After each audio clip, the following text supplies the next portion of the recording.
Hello friends. Today we're going to solve another problem from Number Theory by George E. Andrews. This will be problem 4 from chapter 1. It'll be another proof by mathematical induction. So let's get to it. So we want to show that this sequence holds true using mathematical induction. I suppose you could just call it induction, but whatever works. Let's see. Plus 1 and plus 2 over 3. So we got to show that this is the case. So as you can see, it's a nifty little sequence where it's the first term times the second. Then you add that, and you keep going and going and going and going. Now, just as a little check to yourself to see that it works, we'll try it with the first term. So at n is equal to 1, we get 1 plus 1 plus 2 over 3, which is just 2 times 3 over 3, which is just 2, which is just 1 times 2. I don't think I need to show that. So we did that. Now, we'll begin first with our assumption, which we always do when solving something by induction. We'll assume that n equals k is true. And this is for some random but arbitrary k.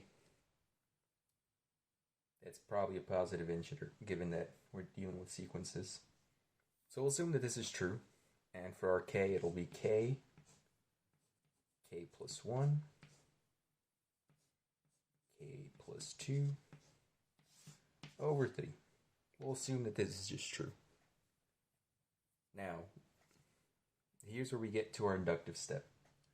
We want to show that for n, it's n equal to k plus 1, which is the next term, that we can show that we get this k plus 1, k plus 1, just to keep in mind what we're doing. K plus 1 plus 1, then of course k plus 1 plus 2 all over 3. So we want to be able to derive this using just this formula over here. So I'll erase this real fast. I'll leave the sequence on top since it doesn't take up too much space. So we essentially have this 1 times 2 plus 2 times 3. And then over here we have to some kth term, and then we have k plus 1. This should be k plus 1. And we have plus k plus 1 times k plus 2. So we already have some of the terms, but it'll be a little niftier. What we should see is that all of this is actually what we had written down before. So what we actually have is k plus 1, k plus 2 over 3 plus k plus 1, k plus 2. In case you didn't get it, or I might have not spoken properly, this whole term right here is essentially what we had assumed beforehand. So we can just substitute it into this new formula, into this sequence, to make it easier to solve. So we have this, which is way easier to work with. So first things first, we'll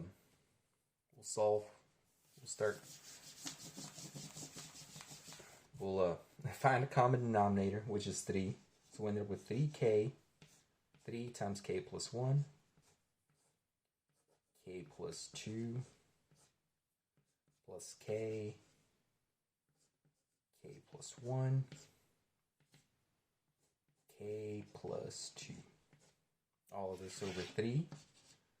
Now, we do a little algebra here. We know that we already have a k plus 1 term, k plus 2 term, both here and here. So we could just take that off, k plus 1, k plus 2. So this will be 3 times, and this is 1.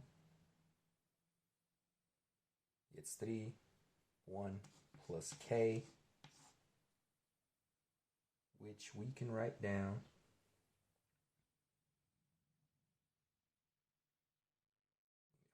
give me a sec here. Oh no, it's 3k. 3 plus k. K's only, the 3 is only over here. So it's 3 plus k. All of this over 3. And from what we can see here, we can just rewrite this. This is what was meant to be shown, but just so that you can get a better view of it.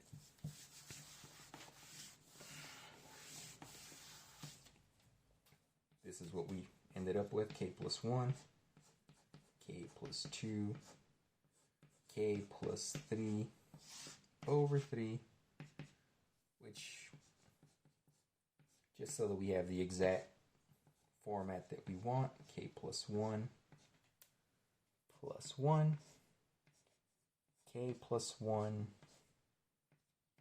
let's just put that in brackets, since my,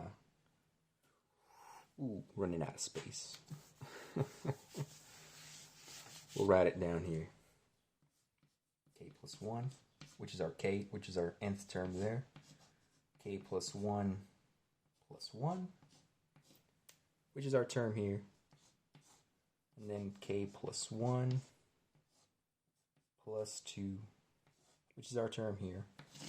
All over 3. And this is the last step in the inductive step, where we've shown that we have n equals k plus 1, and since we have n is equal to k, which we assumed is true, we've solved the sequence and shown that it's true, because we can actually, for the sequence, we do have a base case, which is the first number we did, which is just 1, which we found out does work. So if 1 works, that means we can, if this works, then we know that this works, etc., etc., etc. So the proof was shown. Now, if there's any questions, say further about how induction works, or about this particular sequence, or if by any chance you happen to have the book and you want me to solve a specific problem, feel free to post it on the comments.